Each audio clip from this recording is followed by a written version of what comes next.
আদিকাল আগে যখন প্রযুক্তি ছিল না, মেডিসিন ছিল না, ডক্টরস ছিল না, তখন মানুষ তাদের ফিজিক্যাল প্রবলেমসগুলো কীভাবে রিকভার করতো। অনুসন্ধানে দেখা গেছে প্রযুক্তিহীন ওই সময়টাতে মানুষ খুব হেলদি লাইফ লিড করত। এত ডিজিজ ছিল না, যেখানে আমরা এত প্রযুক্তির মধ্যে থেকে ডক্টরস, মেডিসিন এত কিছুর মধ্যে থেকেও সেই হেলদি লাইফটা লিড করতে পারছি না। আমাদের নিত্য নতুন ডিজিজ, নিত্য নতুন ফিজিক্যাল প্রবলেমস আমাদের সাথে অ্যাড হচ্ছে। তো আমি চিন্তা করে দেখলাম প্রযুক্তিহীন সেই সময়টিতে মানুষ ন্যাচারালপ্যাথির উপর ডিপেন্ডেন্ট ছিল। ভাবছেন ন্যাচারালপ্যাথি কি? তো এটি জানতে হলে এবং বুঝতে হলে আপনাদের আমার সঙ্গে থাকতে হবে। আমি আছি হেলথ কোচ শামিমা, আপনাদের কিছু হেলথ টিপস দিতে। হোমিওপ্যাথি, অ্যালোপ্যাথির মতো ন্যাচারালপ্যাথিও একটি আদি চিকিৎসা পদ্ধতি, যেখানে ন্যাচারাল ওয়ে এবং ন্যাচারাল কিছু রেমেডি ব্যবহার করে আমরা আমাদের শারীরিক এবং মানসিক সমস্যা সেলফ হিলিং করতে পারি। সিড সাইকেলিং ন্যাচারালপ্যাথির একটি চিকিৎসা পদ্ধতি। সিড সাইকেলিং কি?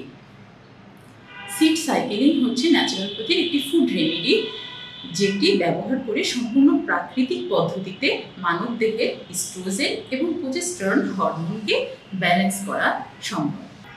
সিড সাইকেলিং কাদের জন্য প্রযোজ্য? যাদের irregular period, delayed period, overflow period, painful period, পিরিয়ডের সময় যাদের মাথা ব্যথা, অনিদ্রা হচ্ছে, মুড সুইংয়ের মতো প্রবলেম হচ্ছে, চুল পড়ে যাচ্ছে, তারপরে সেক্সুয়াল ডিজায়ার অর্থাৎ সহবাসে অনীহা আসছে, তারপর মেটার্নাল প্রবলেমস অর্থাৎ মাতৃত্বজনিত সমস্যায় ভুগছে, সিড সাইকেলিং মূলত তাদের জন্য। বর্তমান প্রেক্ষাপটে অধিকাংশ নারী এই সমস্যাগুলোকে মেজর প্রবলেমস মনে করছেন।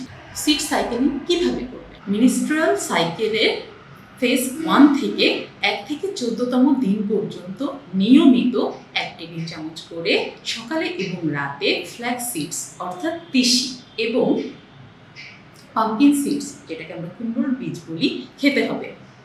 ফেজ 2তে 15 থেকে 28তম দিন পর্যন্ত 1 টেবিল চামচ করে সকালে এবং রাতে সিসিমি সিডস অর্থাৎ তিল এবং সানফ্লাওয়ার সিডস অর্থাৎ সূর্যমুখী বীজ খাওয়ার মাধ্যমে আমরা সিড সাইকেলিং সম্পন্ন করতে পারি।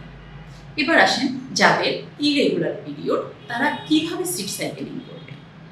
যাদের ইরেগুলার পিরিয়ড তারা লিউনার সাইকেল অর্থাৎ চন্দ্রমাস হিসাব করে অমাবস্যা এবং পূর্ণিমা হিসাব করে সিড সাইকেলিং করলে বেস্ট রেজাল্ট পাবেন। যাদের ইরেগুলার পিরিয়ড তারা সিড সাইকেলিং করলে আপনাদের শরীরের প্রোজেস্টেরন হরমোনকে বুস্ট করে রেগুলার পিরিয়ডে আনতে সাহায্য করবে। সিড সাইকেলিং খুব ভালো রেজাল্ট পেতে হলে বীজগুলো কাঁচা খেতে হবে এবং 3 থেকে 4টি সাইকেল যদি আপনি কন্টিনিউ করতে পারেন তাহলে বেস্ট রেজাল্ট পাবেন। আরও ভালো হয় যদি এটি রেগুলার লাইফে কন্টিনিউ করা যায়। সিড সাইকেলিংয়ের মোস্ট ইম্পর্টেন্ট কথা হচ্ছে, যারা কনসেপ্ট করেছেন তারা অবশ্যই এটি অ্যাভয়েড করবেন। আমার কথা যদি আপনাদের ভালো লেগে থাকে এবং গুরুত্বপূর্ণ মনে হয়ে থাকে তাহলে অবশ্যই নির্দ্বিধায় আপনারা আপনাদের ফিজিক্যাল কন্ডিশন ইমপ্রুভ করার জন্য রেগুলার লাইফস্টাইলে সিড সাইকেলিং অ্যাড করুন। ধন্যবাদ।